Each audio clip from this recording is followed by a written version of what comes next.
Psalm 83, from the Authorized King James Version of the Holy Bible. Keep not thou silence, O God, hold not thy peace, and be not still, O God. For, lo, thine enemies make a tumult, and they that hate thee have lifted up the head. They have taken crafty counsel against thy people, and consulted against thy hidden ones.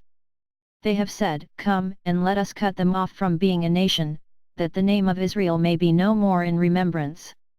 For they have consulted together with one consent, they are confederate against thee, the tabernacles of Edom, and the Ishmaelites, of Moab, and the Hagarenes, Gebal and Ammon and Amalek, the Philistines with the inhabitants of Tyre. Assur also is joined with them, they have holpen the children of Lot Selah.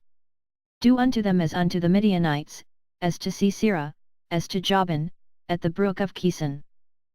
Make their nobles like Oreb, and like Zeb, yea, all their princes as Zeba, and as Zalmunna, who said, Let us take to ourselves the houses of God in possession.